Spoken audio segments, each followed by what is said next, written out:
O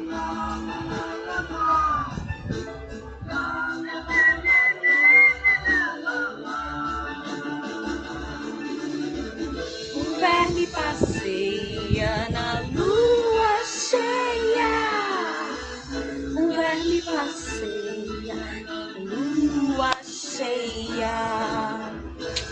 Olá! Boa tarde! Tudo bom, gente? Baixar aqui um pouquinho o volume. Eita, baixei demais, né? Deixa um pouquinho assim, né?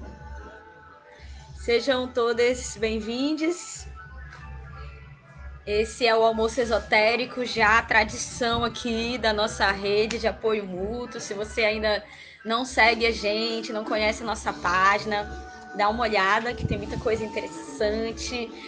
E para você que já nos acompanha, gratidão aí. A campanha continua, acabamos de fazer mais uma leva de doações. Infelizmente, a arrecadação agora deu uma diminuída, né? Talvez por conta dessa coisa da reabertura, talvez tenha gente achando que as coisas estão voltando ao normal. Travou? Travou aqui pra mim, não sei se travou aí pra vocês. Ê! Não. Cadê?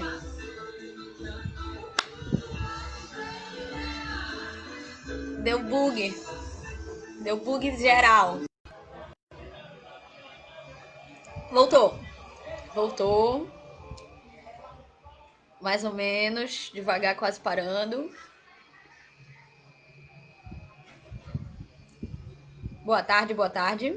Então, hoje viemos aqui falar sobre sagrado masculino e também sobre astrologia horária. Uma vertente aí da astrologia tradicional que foi um pouco deixada de lado pelos astrólogos modernos. Durante um tempo, pelo menos, eu só ouvia falar de astrologia natal. Mas isso tem uma explicação, né, gente? Isso tem uma justificativa para quem já está acompanhando aqui o nosso quadro de esoterismo aqui na rede. Eu já falei sobre isso algumas vezes, mas para quem ainda não sabe, existe uma questão dentro da astrologia, é que ela começou a ser banalizada para ser comercializada, né? E isso foi feito através da astrologia natal, porque era mais fácil, né? Principalmente pela astrologia, a questão do sol, né? Colocando assim, você é o seu signo solar, descubra o seu signo. Por muito tempo não existia esse negócio de eu ter um signo, sabe? Dentro da astrologia, não existe essa coisa assim de eu ter um signo. Não, assim, a gente tem um mapa natal, né? Do horário, do momento que a gente nasce. E existem vários outros mapas que a gente pode gerar ao longo da vida. Um mapa, por exemplo, de momentos pra gente, sei lá, nascimento do primeiro filho, vai ter o mapa natal do filho, né? Mas assim, sei lá, um casamento, você pode tirar um mapa astral do momento do casamento, ou sei lá, se você quer abrir um negócio, você pode tirar um mapa astral do momento que você abre aquele negócio. Então, e tem a astrologia, inclusive tem essa astrologia que é a astrologia eletiva, que ela é para você eleger o melhor momento para fazer determinadas coisas na sua vida. Então, por exemplo, se você quer abrir um negócio, você pode consultar um astrólogo para ver qual o melhor momento vai ser para abrir aquele seu negócio. E isso foi muito usado ao longo do tempo também como estratégia até de guerra, né? Os reis, sabe, sempre tinham astrólogos nas suas cortes. E a astrologia horária era uma astrologia muito usada também, porque ela serve para você fazer perguntas concretas. Bom dia, boa tarde, Lívia. Bem-vinda. Então, por exemplo, se você, perdi a chave do meu carro, você pode perguntar isso, sabia? Para astrologia.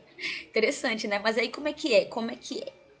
Eu vou ter que olhar no meu mapa natal? Não. Você vai fazer uma pergunta e vai tirar um mapa astral do momento em que você faz a pergunta. Então, hoje em dia, a coisa mais fácil, né? Você vai lá no site que faz o mapa astral e diz e vê o horário, ó, agora são 12h38 do dia 10 de julho de 2020, né? E do local onde eu tô, Fortaleza, então eu vou lá, tiro o mapa astral desse momento da pergunta que eu senti agora, que eu preciso da resposta dela agora, né? E aí é muito mais fácil, né? Antigamente não era tão fácil assim. Antigamente, para você fazer uma mapa astral, você tinha que pegar vários livros, né? E ver o posicionamento dos planetas em cada daquele horário, daquele momento. Então era um trabalho assim um pouco mais demorado, né? Porém, era feito, pessoas eram, né, consideradas por isso, né, astrólogos que faziam isso. E o que acontece?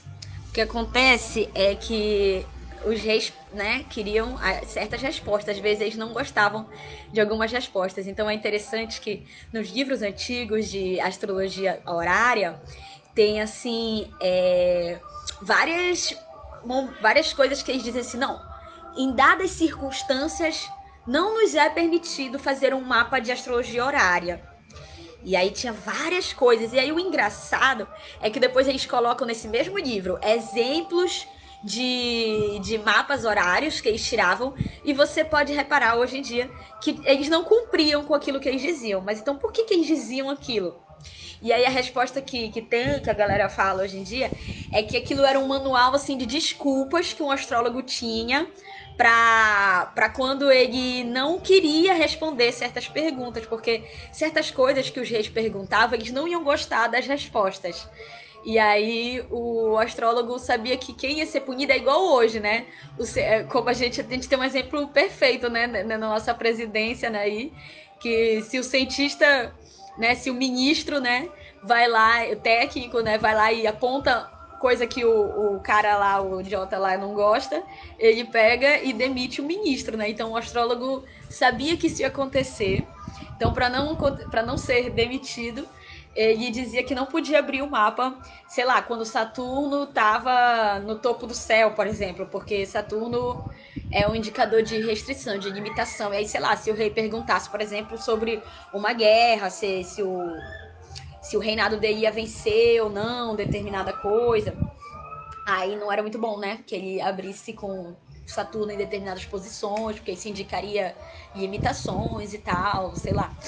Eu tô falando por alto aqui, porque realmente eu não li esses livros, mas eu assisti uma palestra que fala sobre astrologia horária e ele mencionava, assim, porque que tem essas considerações que eles faziam para não tirar o mapa de astrologia horária. Mas na prática, sim, qualquer pergunta pode ser feita, e hoje em dia que a gente não tem mais. A gente mesmo pode ser o nosso astrólogo, né? Ou também você pode consultar, né? Porque eu não. A menos que você vá ler os livros sobre astrologia horária para realmente saber interpretar um mapa de astrologia horária, não é algo assim que dá para fazer sem um conhecimento básico, né, de astrologia, que quem estuda astrologia aí já tem um pouco, mas aí tem algumas coisas que são diferentes de uma astrologia natal para uma astrologia horária. Quem tá aí chegando agora, se tiver dúvida, aproveita e pergunta, tá? Porque eu comecei a falar, ainda não tinha gente na live, mas vocês que estão aí têm prioridade. Quem tá assistindo depois, se vê que é repetido, você passa o vídeo para frente. E aí, então, astrologia horária. Então, por exemplo, se eu quero saber sobre objetos perdidos, aí eu tenho que ver que objeto é esse e quais são os planetas e as casas que têm afinidade com esse objeto. Então, por exemplo, se eu perdi um objeto, sei lá, eu perdi um objeto de corte, perdi uma faca, por exemplo, é um objeto de corte. Então, o que vai estar relacionado com esse objeto? Vai ser um planeta Marte, tá entendendo? A de casa, eu acho que não tem nenhuma casa. Então, pertence pessoal. Se é algo seu pertence especial é casa 2, que são os seus pertences pessoais. Então, você vai ver o que tá na casa 2, Lua? Não. Olha só como funciona a vibe da astrologia. Você vai ver qual é o planeta qual é o signo que rege a casa 2, qual é o planeta regente desse signo, e aí sim, aonde está esse planeta que rege o signo que está na cúspide, né, da casa 2. Para quem não entende astrologia, isso é grego.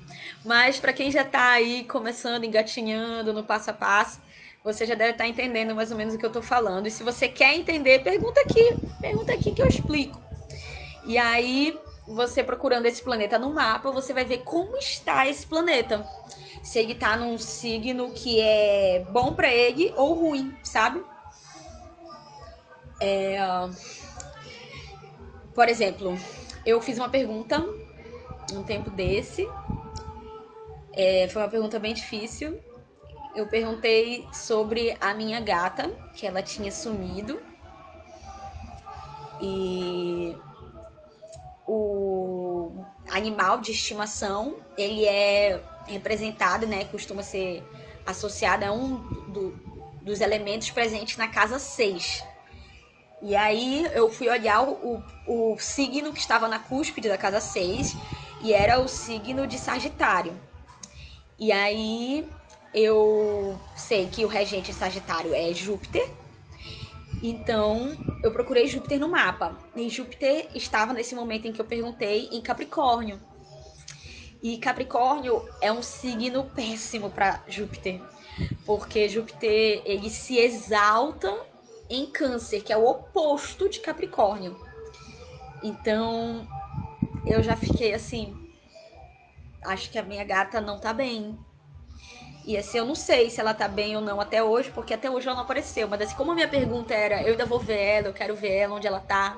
Então, assim, o mapa meio que disse pra mim um não, assim, sabe? Foi um pouco dureza, mas é incrível como uma coisa que esse astrólogo falava ontem, assim, é como se o céu quisesse te responder. Mas aí alguma coisa interessante, assim, você não pode fazer qualquer pergunta de qualquer jeito, né? Tem que ser uma pergunta que seja realmente importante para você. E, e uma pergunta. Você tem que ter um foco. Você não pode fazer assim 20 questões diferentes. Sei lá, minha gata vai voltar, vou conseguir esse emprego, a pessoa que eu amo me quer, não me quer, a minha mãe tá bem, tá mal. Fazer todas essas perguntas ao mesmo tempo, o mapa de astrologia horária não vai conseguir te responder. Você precisa ter meio que um foco, por mais que você pode ter várias perguntinhas dentro daquele mesmo foco, tá?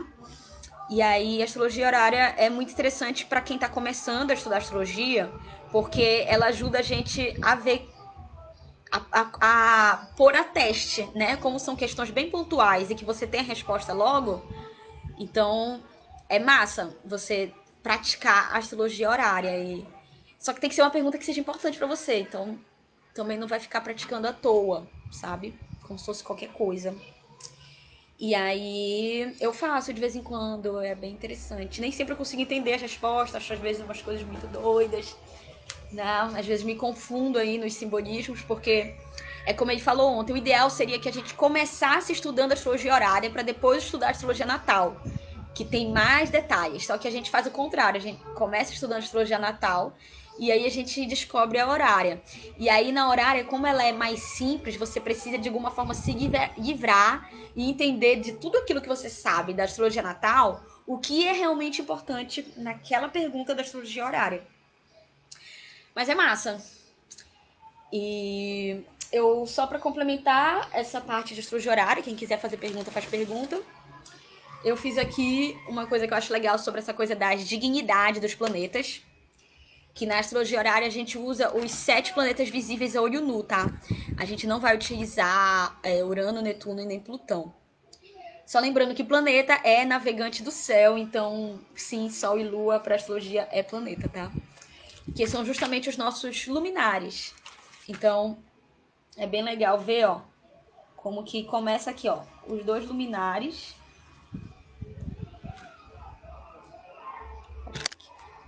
Então, os dois luminares, eles regem justamente Leão e Câncer. Tá dando pra ver? Ficou muito claro, né? Mas enfim, cada planeta na astrologia tradicional, ele rege 2 signos, com exceção do Sol e da Lua. Sol só vai reger Leão e a Lua só vai reger Câncer. Aí Mercúrio, é o que eu botei de azul, né, de um lado e de outro. Mercúrio vai reger Virgem e Gêmeos. Aí Vênus, que eu também botei aqui, vai reger Touro e Libra. Marte rege Áries e Escorpião. Júpiter rege Peixes e Sagitário. E Saturno, aqui em cima, rege Aquário e Capricórnio. E aí é interessante como essa coisa da complementariedade. Eu vou ressaltar aqui para vocês conseguirem ver melhor os signos, né? Porque ficou muito clarinho.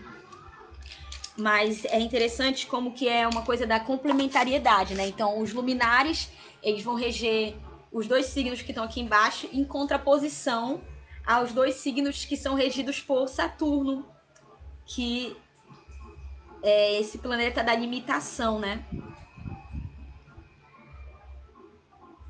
Vocês estão me entendendo? Estão gostando? Estão assistindo aí só para dar ibope?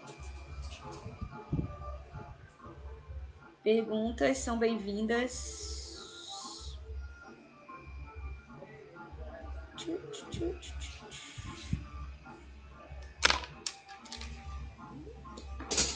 Ó, acho que agora vai ficar melhorzinho.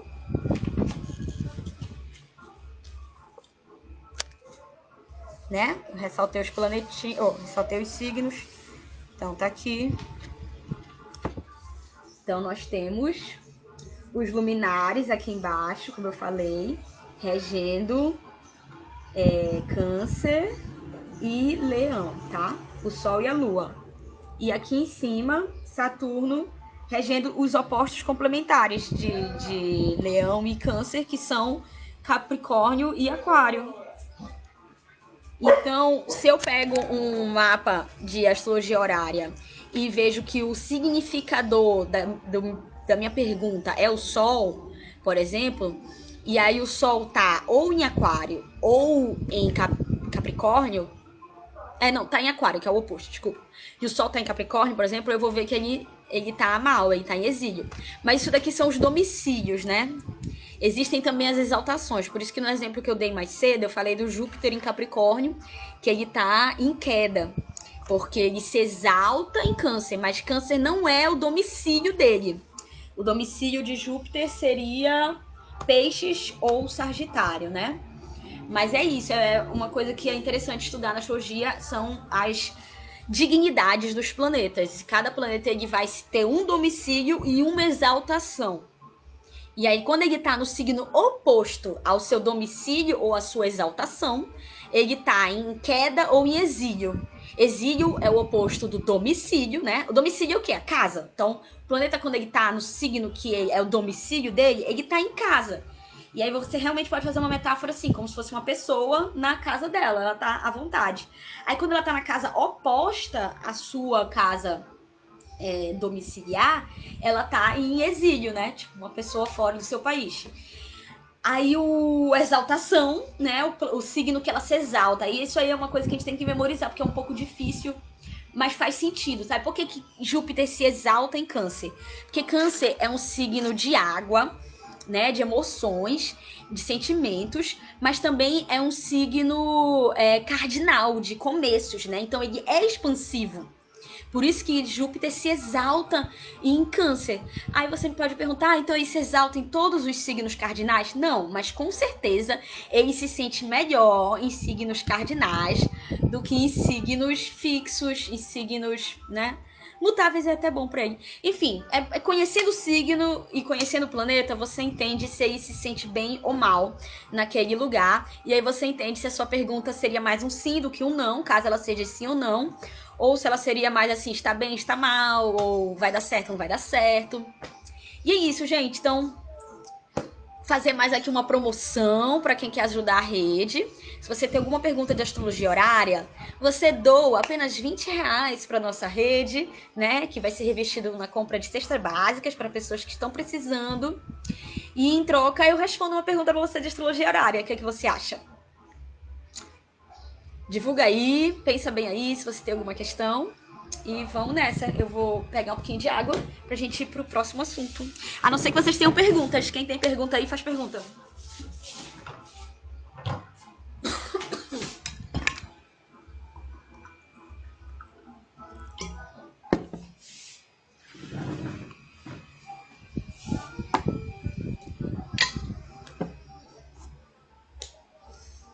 Bom, sem perguntas, vou para o próximo tema. Tão esperado, tão pedido. Sagrado masculino. eu fui pesquisar, porque eu já tinha ouvido falar de sagrado feminino e de sagrado masculino, mas eu confesso que eu tinha uma certa ojeriza a esses dois conceitos por conta da biologização, né, deles. Então, essa coisa assim, sagrado feminino é o útero, então sagrado masculino é o quê? Os ovos, como é os testículos. Então, assim, não me agrada. E aí eu não ia muito atrás, não me interessava muito. Mas, como me pediram para falar, eu fui atrás de pesquisar. Aí primeiro fizemos sobre o sagrado feminino. E agora vamos falar sobre o sagrado masculino, que é até bem menos falado, né? E aí eu fui pesquisar e as primeiras coisas que eu encontrei foi assim, homens falando sobre a importância de homens conversarem com outros homens sobre o que é ser homem, sobre seus sentimentos, e como que isso é algo que é negado aos homens e é até visto como coisa de bichinha, né, de mulherzinha, né? Que nos faz pensar também como essa masculinidade é algo frágil, né? Como que qualquer coisa que você faz, você já não é homem. E aí eu vi muitos homens falando sobre isso, listando questões em que as mulheres têm mais liberdade do que os homens, né? Por exemplo, em questões de vestimentas, que as mulheres podem vestir roupas ditas masculinas, né? Podem vestir calça, hoje em dia, né? E não por isso são vistas como homens, né? E já um homem que veste uma roupa que é feminina, automaticamente ele perde o direito, né? De ser homem. Porque justamente é como se ser homem, na nossa sociedade machista, é um direito, né? É um direito, assim, de poucos. Então, é uma coisa muito frágil. Qualquer coisa que você faz já quebra, né? Qualquer coisa que você faz, você já perde. Foi por isso também que, pra mim, como homem trans, durante muito tempo eu achava que seria impossível ser um homem sem pênis. Porque qualquer coisa que você faz, você já não é homem. Imagina se você nasce sem pau. Como é que você vai ser um homem, né? Mas aí eles questionam justamente, eu vi muitos caras questionando justamente isso, que a nossa masculinidade ela não pode estar focada no nosso órgão genital, sabe? Porque isso seria um reducionismo, sabe? Seria realmente nos reduzir ao nosso corpo, seria negar justamente o que há de sagrado, o que há de não corpóreo, o que há de... não que o corpo não seja sagrado também, não é isso que eu quis dizer, mas o que há de não corpóreo, de não material, o que há para além do corpo, dentro disso que é masculino. Isso, da mesma forma como eu falei pro feminino, do sagrado feminino, isso serve para homens e mulheres. Homens e mulheres devem buscar o seu sagrado masculino. Mas aí o que é, né? Então, a gente falou muito que seria uma contraposição, né? Então, a gente falou muito que o sagrado feminino era essa coisa do interior, dos nossos sonhos, dos nossos ciclos internos, da nossa intuição. E aí o sagrado masculino seria então o quê? Voltar para o exterior, para as aparências, para o mundo das ilusões. Eu demorei a encontrar alguém que falasse assim sobre o que seria a essência do sagrado masculino, sabe? A não ser que falando de pênis. Engraçado, né? Tinham os que criticavam isso, mas tinham os que reafirmavam isso. Da mesma forma com o sagrado feminino, vão ter mulheres que vão reafirmar a questão do útero, enquanto outras vão também tirar, vão falar que não é exatamente isso. E aí, a primeira coisa que eu vi, assim, falando de uma característica que seria do sagrado masculino, foi um cara falando do vazio. Ele falava que o feminino, ele é muito ligado com tudo e perceptivo e relacional, enquanto que o sagrado masculino seria, tipo assim, uma ausência, uma concentração, né? A coisa do foco, né? Muito falada. Mas essa coisa do vazio, eu fiquei estranhando, porque a gente sempre fala que o masculino é o ímpeto, né? A ação, né? O yang é a expansão, né? E já o feminino seria a restrição, a interiorização. Então, eu fiquei refletindo sobre essa questão do vazio, e o que eu consegui pensar foi isso, assim, que o feminino, ele é receptivo. Então, quando você reage, você tá agindo com o seu feminino. tanto homens quanto mulheres. Quando você recebe algo de fora e você reage, isso tem a ver com o nosso feminino.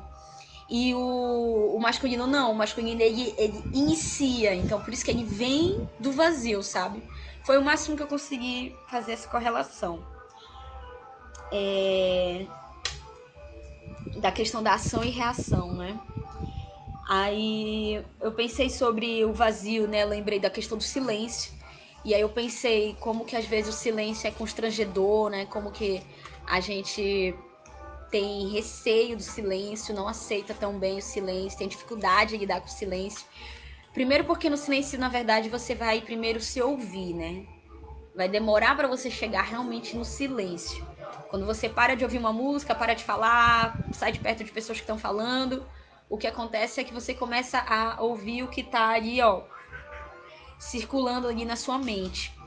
E aí as práticas meditativas, elas têm a ver com isso, com você ir de alguma forma se libertando disso que tá superficial na sua mente e ir aprofundando, né? E isso seria algo de uma forma talvez de buscar o nosso sagrado masculino.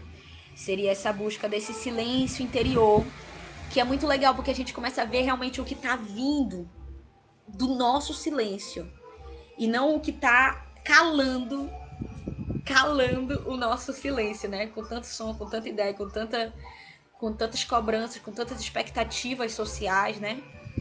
E aí,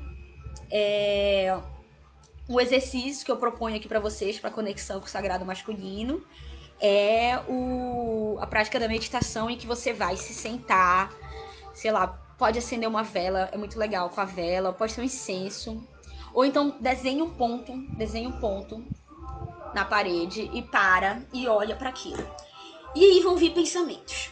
Aí o primeiro pensamento que vier para você, você pega e fala assim: não, agora não, eu vou pensar nisso depois. Aí vai vir um outro pensamento, aí você vai dizer: não, também não quero resolver isso agora, não preciso resolver isso agora eu estou praticando a conexão com o meu interior, o meu sagrado masculino, enfim, tô meditando. Fala alguma coisa assim pra você mesmo. Você mesmo vai se dando ordens. É interessante começar a ver que você pode se dar ordens.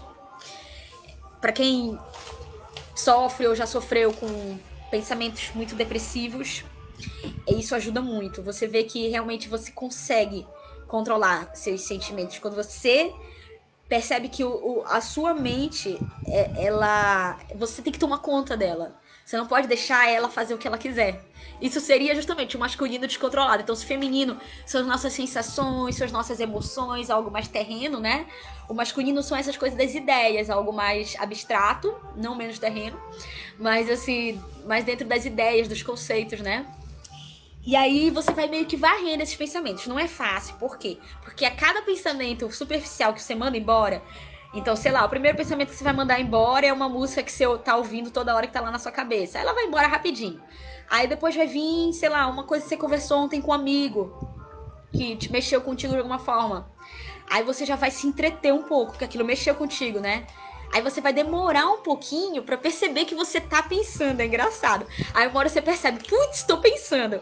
Aí você tá pensando, então, aí você lembra, não, agora não é pra pensar. E você pode deixar um cronômetro pra você saber quanto tempo você precisa ficar nesse jogo. Então, primeira vez você pode ficar só 5 minutos. Por exemplo, depois você tenta expandir 10 minutos, 15 minutos. Meia hora é extremamente desafiador. 1 hora é muito difícil. Muito, muito difícil. Mas não é possível. E é legal, é massa, assim, você fazer esse exercício. Às vezes eu faço com música, porque como tem muito barulho no exterior, às vezes eu coloco uma musiquinha, assim, de meditação que vai durar 1 hora. E aí eu fico sentado lá, tentando fazer essa meditação. Mas se você tem o privilégio de estar num lugar realmente silencioso, não ponha música. Realmente fique no silêncio, que é muito legal. Não é barulho ambiente, por mais que tenha os barulho ambiente e tal, mas é que aqui, por exemplo, a vizinhança ouve muito música mesmo, né? Aí fica complicado, mas barulhos ambiente de leve assim não atrapalha tanto, não. Conversa já atrapalha um pouco, porque você vai ficar ouvindo a conversa, né? E aí você vai ter que ficar lutando contra ela mais do que lutando contra os seus próprios pensamentos. Porque o legal de ir libertando esses pensamentos é que cada vez vai vindo pensamentos mais e mais profundos, mais e mais interessantes, mais e mais difíceis de você perceber que você tá pensando. Por quê? Porque você se distrai. E é isso que a mente quer. A mente quer te distrair, sabe? A mente quer a sua atenção. E aí, quando você vai mandando ela embora, essa mente egóica, né? Você vai tendo contato cada vez mais com coisas mais profundas, mais antigas, que estavam ali gritando por socorro para serem ouvidas, para você prestar atenção, para você lidar com elas. E eu prometo, momento político. Não, mas assim, realmente, para mim, eu tô recomendando isso porque para mim isso faz muito bem. E eu aprendi isso, né, com práticas de meditação vipassana, né? E então tô aqui dando uma ideia para você praticar. Não é fácil, mas também não é impossível. Tem muito mais dica aí pela internet, então vamos continuar falando de sagrado masculino, que essa é uma prática, né? Outra coisa que eu vi, porque enquanto o ciclo feminino seria o nosso ciclo interno, o ciclo masculino é realmente o ciclo externo. Então a gente já falou aqui também sobre a questão da relação entre as estações, né? E a alimentação, por exemplo. Então, foi uma coisa que eu vi recomendada para conexão com o sagrado masculino. A gente está ligado nas estações e se alimentar de acordo com elas. Então, dá uma estudada aí na sua região. Quais são os alimentos da estação. E procura fazer uma alimentação de acordo com as frutas da estação. É muito bacana. É econômico também e é mais saboroso, porque as frutas da estação elas vão estar mais gostosas, vão ter menos veneno também, porque elas não vão precisar de tanto veneno para crescer. E que mais? É um princípio da medicina chinesa que é você não fazer tanto desnível entre o seu interno e o seu externo. Então, por exemplo, se tá muito quente, aí a vontade que dá, né, é tomar algo bem gelado. Isso não é recomendado pela medicina chinesa, você vai criar um desequilíbrio entre o seu interno e o seu externo. Então, o ideal seria você, por exemplo, tá muito quente, então primeiro eu tomo algo na temperatura ambiente, depois eu passo para algo frio, né, que vai me refrescar, e aí só então depois eu passo para algo gelado. E a mesma coisa o contrário, se eu tô no frio e aí dá vontade logo de tomar um negócio quentão, né? Mas aí também não seria o ideal. Seria o ideal primeiro algo na temperatura ambiente, depois algo morno e por último algo realmente quente. Aí outras questões sobre sagrado masculino que acho que vale a pena a gente questionar, né? Pensar de forma crítica. Eu já falei aqui um pouco sobre a fragilidade masculina, né? E aí é muito interessante como que o contraponto dessa fragilidade masculina são essas demonstrações exacerbadas de pseudo-poder, né? Então é como se, por ser muito frágil, o masculino, ele quer a todo tempo querer se provar para dizer que ele é homem, né? Que ele é macho. E por isso que existem esses uma coisa que até o Pierre Bourdieu, que é um sociólogo, fala que são os jogos de poder, de afirmação da masculinidade. Então o homem vai ser obrigado, digamos assim, vai ser socialmente coagido a estar sempre provando que ele é homem. E aí como é que ele faz isso? Bom, ele faz isso muitas das vezes quando uma mulher passa, aí ele tem que olhar pra bunda da mulher, ele tem que comentar se tiver um cara do lado dele, senão ele não é homem, né? Ou então se um outro homem mexe com ele, fala alguma coisa, ele tem que estufar o peito e tem que se impor, porque senão ele não é homem. Entre outras coisas, assim, que chegam a níveis realmente doentios. E a gente vê realmente que os homens são mais vítimas também da sua própria violência. São mais homens que morrem de violências, assim, de assassinatos, assim, eles que mais matam e eles que mais morrem pelas estatísticas, né? Não tô falando de violência doméstica, né, gente? Tô falando. Eu sei que existe feminicídio também, que é a questão da quando a mulher morre por ser mulher, né? Quando ela é agredida e até assassinada pelo simples fato de ser mulher. E isso é grave. Mas agora eu tô falando de uma questão assim macro que a gente também precisa observar, que é o quanto que essa violência masculina também leva os homens a sofrer muito também com essa violência masculina. Aí tem as questões, né, de justamente de negar os seus sentimentos.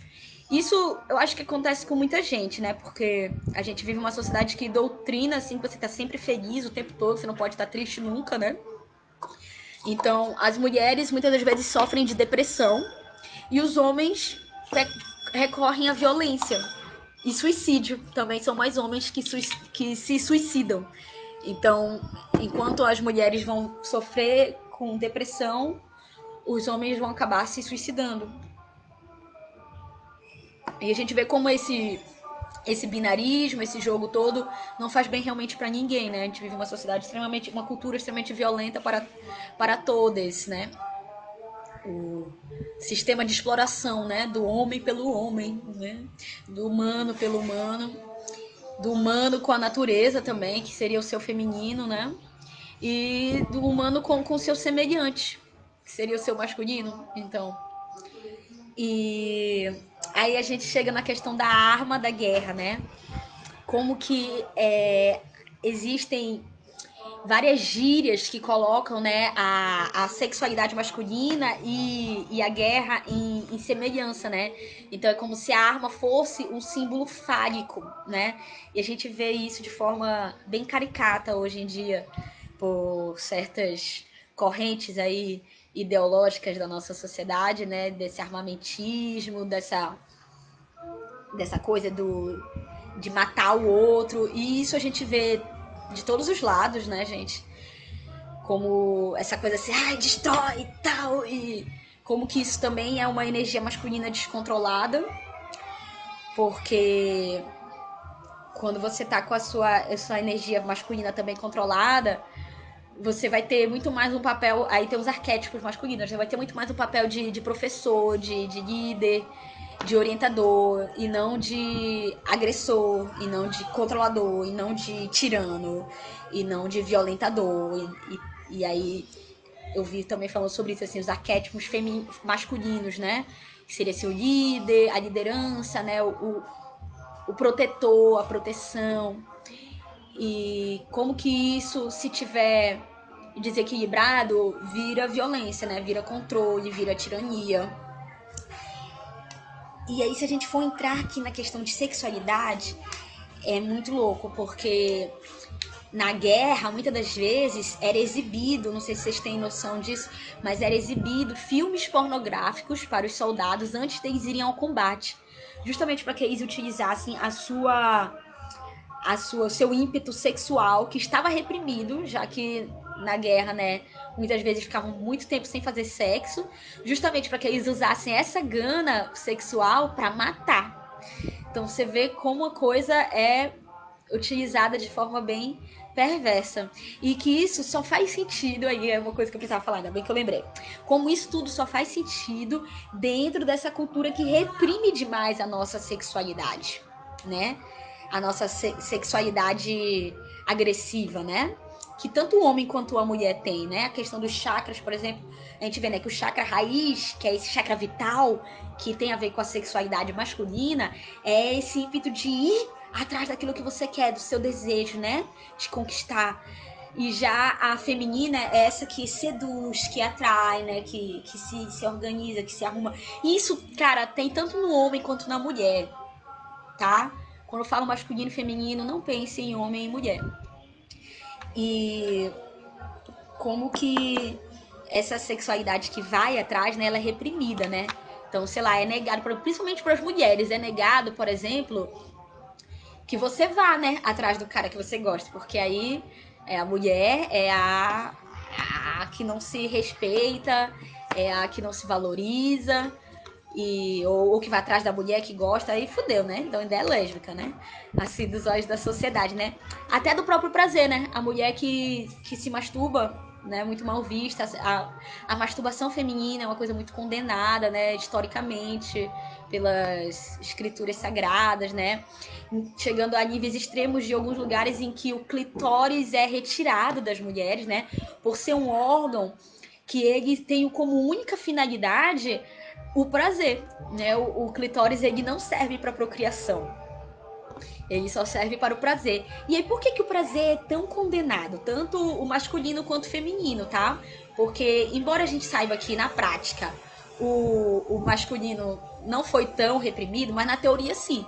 Na teoria, se você for buscar lá nos escritos sagrados da Igreja Católica, por exemplo, você vai ver que o sexo não é para ter prazer de jeito nenhum. O sexo é para procriação. Então, mesmo um homem casado com a mulher, né, ele não pode ter prazer no sexo. Vocês sabiam disso? Ele só pode transar para procriação. Então, o prazer foi muito reprimido, né? Tanto no homem quanto na mulher. E aí, por que esse prazer reprimido? Eu tava conversando com um amigo meu. E a única solução que a gente consegue encontrar é realmente como que isso facilita o domínio sobre as pessoas. Porque se as pessoas estão o tempo todo lutando contra o próprio desejo delas, né? É como você proibir para você dizer, digamos que a gente vivesse numa sociedade que dissesse que você não pode cagar.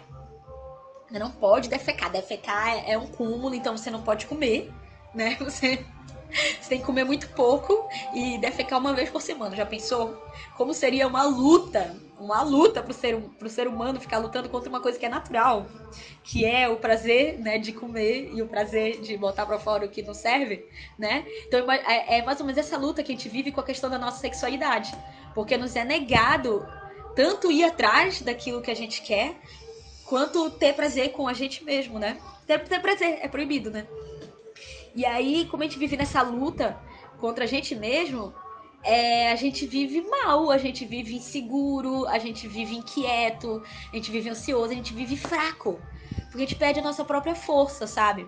Então, por que eu tô falando disso? Porque toda essa questão de associar, por exemplo, o ato de matar com uma libertação de uma repressão sexual só serve para essas pessoas que foram reprimidas. Então, se você for pegar, por exemplo, culturas mais selvagens, digamos assim, né, menos civilizadas, culturas indígenas que têm uma outra relação com a sua sexualidade, que não é essa cristã, você vai ver que para eles isso não faz o menor sentido, associar o ato de violentar alguém com o ato de ter prazer, sabe? Isso aí é justamente uma perversidade que surge dessa repressão. Tá entendendo? Então serve duplamente ao poder, né? Serve pra gente se encantar com aquelas demonstrações de força, né? Porque é tudo que a gente não pode fazer. A gente vê aquilo, aí a gente se encanta, né? Então aí você vê porque que a gente vive um país que votou em Bolsonaro, né? Porque ele demonstra essa macheza aí, essa virilidade que se você vai a fundo perceber, você vê que na verdade é uma fraqueza, é uma fragilidade, é um grande temor, na verdade, da sua própria fragilidade. Tanto é que o cara tá lá na presidência e ele continua sem poder nenhum, sabe? Porque ele tem que estar gritando, tem que estar falando alto, né? Enquanto que quando realmente existe poder, basta um dedo, né? Você vê assim, aquele pai que realmente tem poder, tem autoridade. Aí é muito legal essa diferenciação entre autoritarismo e autoridade, tá? Autoridade é quando o reconhecimento vem dos outros, né? Então, alguém que tem autoridade no assunto é alguém que é reconhecido por saber sobre aquele assunto. E aí as pessoas recorrem, e era assim que funcionava em muitas comunidades indígenas, e ainda funciona até hoje, né? Que a pessoa que tem autoridade é justamente aquela que ela tá o tempo todo atenta a todos, e ela já tem uma certa idade, né? E demonstra saber muito. E aí por isso todo mundo recorre a ela. E aí ela é a autoridade, ela não é o autoritário, ela não é um tirano, né? O tirano não, ele não sabe nada, ele não escuta ninguém e ele quer que os outros escutem e baixem a cabeça pra ele, né? Então ele precisa da violência, tá entendendo? Ele recorre à violência. Enquanto aquele que é amado, é respeitado, né? Tem a sua autoridade, né? É reconhecido como uma autoridade, ele não precisa falar alto, ele fica lá quietinho, né? E as pessoas vêm até ele perguntar o que deve ser feito, né? E ele fala. Ou então ele vai atrás dos outros, ouvir os outros para poder decidir o que ele acha que deve ser feito. E se ele não faz isso, ele logo é tirado de cena e não é mais reconhecido como autoridade. É muito interessante, eu li isso agora, acho que é aquele... É um outro Pierre aí. Pierre... Não é o Bourdieu, é o... Lacroste, sei lá, que estuda sociedades indígenas e é brilhante isso. Então, não faz sentido essa coisa de associar a violência com prazer para essas outras culturas. Então a gente vê que esse masculino pervertido e corrompido e violento, ele é um masculino dessa cultura dominante, dessa cultura europeia, que justamente por não ser dominante, por ser tão fraca, ela quis se utilizar da violência de todos, até hoje, né, de todos os meios possíveis para dominar todas as outras, né, e para impor-se a si mesma como dominante. E tem feito, né, muita desgraça, muitas mortes, muitos extermínios até hoje. E como tudo que está fora é o que está dentro também, né, esse é um dos princípios herméticos. E então curar esse masculino dentro da gente é também muito importante. E é a única esperança da gente também curar isso no exterior, né? Porque se a gente não cura isso nem no nosso interior, a gente também não consegue curar isso no exterior. E aí eu vou dar uma opinião aqui sobre essa questão, né, agora do nosso nada querido presidente decadente, que tem muita gente desejando a morte dele, né? E é super compreensível, né? Longe de mim querer condenar moralmente essas pessoas, mas assim, vamos fazer uma reflexão, né? Assim, ele morrer muda alguma coisa, realmente? Né? Da onde vem esse nosso desejo de querer matar ele, sabe? Até que ponto isso também não é o nosso masculino mal resolvido? Porque não resolve. Se você parar pra pensar, realmente morre ele, vem o quê? Vem Mourão, vem Eduardo, vem tanta gente ruim. Então a gente precisa procurar soluções e não pseudo-soluções que são, assim, de certa forma, a nossa necessidade de gozar, porque a gente mesmo não tá gozando da nossa própria vida, porque estamos sendo, sim, de alguma forma castrados por essa dominação aí que nos tira os nossos direitos, nos tira, né, as nossas terras, nos tira os nossos trabalhos, né, nos tira nossas liberdades, tudo, né? Então a gente tá também buscando resolver as coisas de uma forma equivocada, porque por mais que a gente matasse ele, não ia resolver. Então, seria simbólico, sim. Seria didático, sim. Seria bom, sim. Se ele morresse agora tomando cloroquina, seria maravilhoso. Eu acho que seria maravilhoso. Mas eu não acho que desejar isso seja saudável, entendeu? É só isso, assim. Mas se você pensa racionalmente, realmente seria bom. E por isso eu entendo quem tá propagando isso, quem tá falando isso, mas eu faço aqui uma cutucação, dou aqui uma alfinetada pra gente também refletir quantas vezes a gente não quer, assim, destruir o outro como se isso fosse resolver alguma coisa. Quando que o problema é maior que isso, né? Tem mais coisa aqui pra falar. Vamos ver. Porque já tá com muito tempo, né? Eu queria saber se vocês têm perguntas. Até agora, pouca gente aqui falou. Nicole disse que tá massa. Há um tempo atrás aí, mas valeu, Nicole. Fred Rodrigues diz legal. Que legal, que você achou legal. E... Bom, tá bem grande já a coluna. Tá bem grande já o nosso almoço hoje. Eu acho que eu vou ficando por aqui. Vou deixar só um gostinho de quero mais aqui pra gente continuar. Ou então vou terminar? Termino. Eu fico na dúvida. Porque pensando sobre essas questões da masculinidade também, né? Aí a gente começou a refletir sobre de onde vem o patriarcado, né? E aí tem essas questões que a gente já mencionou aqui também outrora, sobre como que na ancestralidade humana, provavelmente, tudo era muito mais matriarcal, matrilineal, né? Por quê? Porque não se sabia, a princípio, que o sexo masculino tinha alguma influência na reprodução, né? Então, assim, a fêmea, do nada, aparecia grávida e ninguém sabia muito bem por quê. Era como se fosse realmente algo divino. E então, os filhos eram dela, né? Por mais que fosse parecido com alguns homens, mas não tinha como ele provar, e ninguém nem sonhava, na verdade, que o sexo estava ligado à gravidez, né, e à reprodução. Então, isso foi algo que foi descoberto após o sedentarismo, né? Porque a princípio as sociedades eram nômades, então elas migravam, né? Eram caçadores, coletores. E aí, quando começou a ter mais sedentarismo, e isso fala-se que a agricultura provavelmente foi uma descoberta feminina, já que as fêmeas, quando engravidavam e tinham filhos, elas, querendo ou não, eram levadas a ficar mais fixas em algum lugar, e elas puderam ter mais observação com relação às plantas, e daí devem ter descoberto a agricultura. E aí, com essa descoberta da agricultura, teve também o estímulo à produção da pecuária.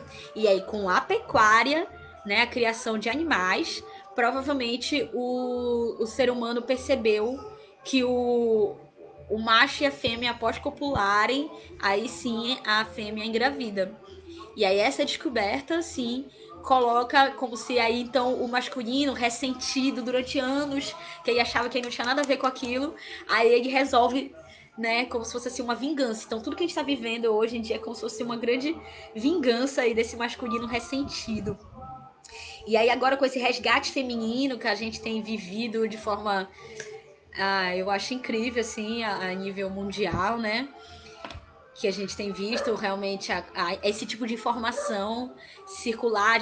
Eu percebo isso porque vejo meninas hoje em dia de às vezes 10, 11 anos falando coisas que eu só descobri aos 20, né?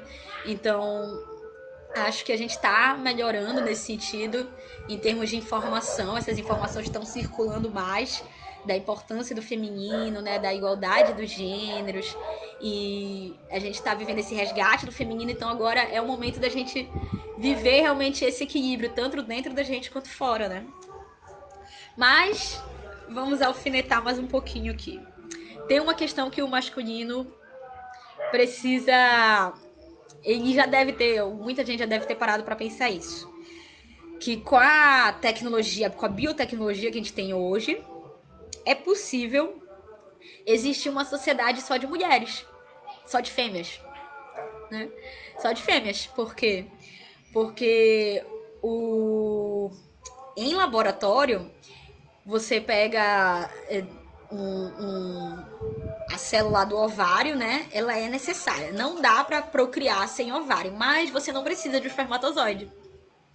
Você pode pegar qualquer célula do corpo de uma mulher e introduzir, né, in vitro, né, no laboratório, e por inseminação artificial você produz uma nova vida. Por isso que casais de lésbicas, por exemplo, conseguem ter filhos delas duas. Pega a célula do ovário de uma e pega qualquer célula da outra, e aí usa como se fosse um espermatozoide. E aí você só vai nascer mulher, porque o gene que vai ter nas duas é só o XX, não vai ter o XY. Então não tem chance de nascer macho. Então, a não ser que seja intersexo, a não ser que sejam trans, né? Tô falando aqui até de uma forma um pouco cisnormativa, desculpa. Mas é isso, assim, duas fêmeas, duas seres do sexo feminino podem reproduzir. Dois seres do sexo masculino não podem. Então, assim, o sexo masculino, ele é, sim, descartável hoje em dia com a biotecnologia que a gente tem. Isso é uma coisa até que uma autora que eu gosto, que se chama Valerie Solanas, fala. Ela tem um manifesto, o Manifesto Scum, que fala sobre isso. Não leva esse manifesto ao pé da letra, mas é um manifesto pela extermínio do sexo masculino, inclusive, mas eu considero ele assim uma obra literária de gozo, assim, porque ela contrapõe de forma brilhante todas essas teorias de que o sexo feminino seria o inferior, seria o sujo, seria o descartável, seria o secundário, né, que a gente vê nas Sagradas Escrituras, que a gente vê na Bíblia, no Alcorão, na Torá. Então é muito legal, eu acho essa obra dela fantástica. Quem quiser ler, quem tiver estômago, porque é muito interessante como a gente vive nessa cultura masculina, machista, patriarcal. Pra gente é muito difícil ler uma obra dessa, até pra nós de escola feminista, porque a gente sempre fala o tempo todo, né, que não, a gente não é contra os homens, a gente é a favor da igualdade, né, de direitos, né. Então, quando a gente vê uma obra dessa, a gente pensa assim, não, não é isso. Mas é legal. Eu acho super válido, todo homem, toda mulher, todo ser sem gênero deveria ler essa obra, porque eu acho brilhante como ela coloca as coisas assim. Inclusive, ela fala que houve uma distorção e que o sexo masculino aí só foi bem sucedido foi nessa distorção, foi nisso, assim, que a única coisa que o sexo masculino foi bem sucedido na vida foi em relações públicas, porque ele conseguiu convencer meio mundo de que mulheres são homens e homens são mulheres. Porque ela coloca que as mulheres são superiores aos homens, né?